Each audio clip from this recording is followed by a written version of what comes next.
प्रधानमंत्री नरेंद्र मोदी आज से 2 दिनों तक कर्नाटक, तेलंगाना और गुजरात के दौरे पर रहेंगे। इस दौरे की शुरुआत बेंगलुरु से हो रही है। सुबह 11 बजे PM Modi art of living की 45वीं वर्षगांठ के समारोह में हिस्सा लेंगे। इसके बाद लोगों को संबोधित करेंगे।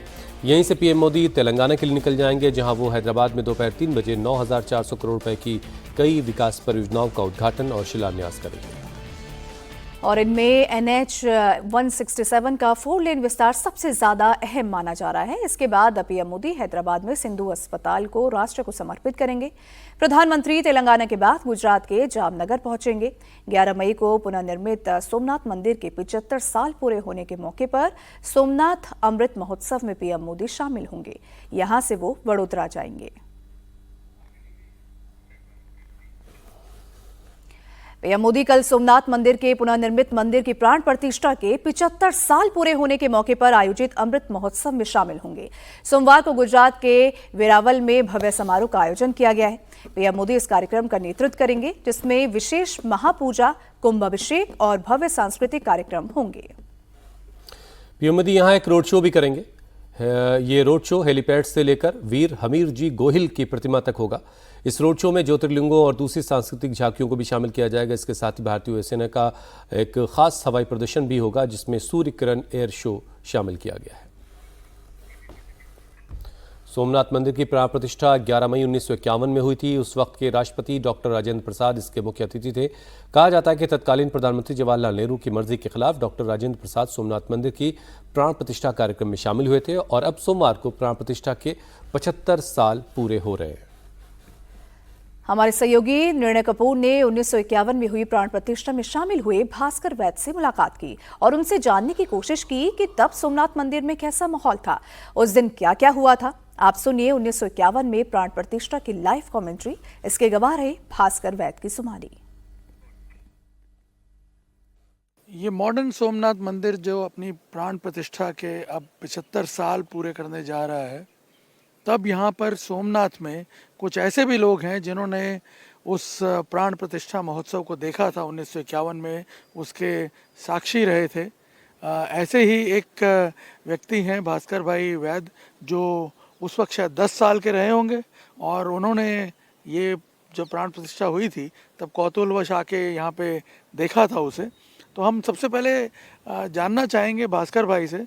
भास्कर भाई, ये बताइए कि उस वक्त क्या माहौल था और आपको पता था क्या होने जा रहा है, क्या इतिहास बन रहा है?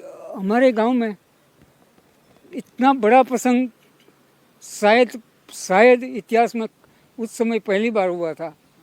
अरे हमारे परिजन उस समय मुझे ले गए कि चलो देखने लायक है, दर्शन लायक है, तो मैं उनके साथ आया था। मैं 10 साल का था, फिर भी मेरी स्मृति उस समय अच्छी थी कि मैं समझ सकता था। मैं बोले लिख सकता नहीं था कि मैं कोई इतिहास में रुचि नहीं रखता, पर मैंने उस अपनी आंखों से देखा था कि उस समय भारत के तत्कालीन राष्ट्रपति डॉक्टर राजेंद्र प्रसाद बाबू ने वो अपनी धर्मपत्नी के साथ सोमनाथ की प्राण प्रतिष्ठा करने आए थे। उस दिन 11/5/1951 थी। उस दिन का समय, प्राण प्रतिष्ठा का समय 9:46 था और शुक्रवार था। कहा जाता है कि समय और वार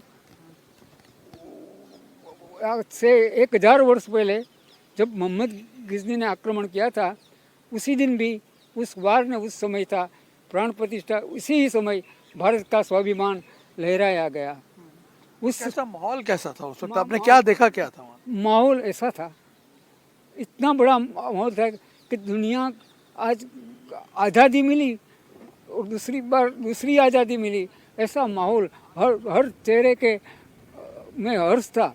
सिर्फ एक मंदिर का प्रतिष्ठा समारोह नहीं था। मंदिर का प्रतिष्ठा समारोह तो हर गांव होता है, होते ही रहेगा, पर एक राष्ट्र की अस्मिता का और राष्ट्र की पुनः निर्माण का ये प्रश्न था, इसलिए इसका बड़ा माहौल था। समुद्र में चारों ओर मछुआरे अपनी बोटों के लेकर उसमें खड़े थे और उसने जय सोमनाथ अर्धचंद्राकार हजारों मछीमार लोग अपने दूर से हाँ समुद्र है जो हाँ चारों तरफ ने उस सोमनाथ के निकट समुद्र निकट ही सोमनाथ मंदिर आया है, जिससे ये प्रॉपर अरेंजमेंट उसने भाव से की थी। और मंदिर के परिसर में एक तोप गाड़ी रखी थी और उस ज़माने में तोप की सलामी एक बड़ी चीज़ कहा ली जाती थी।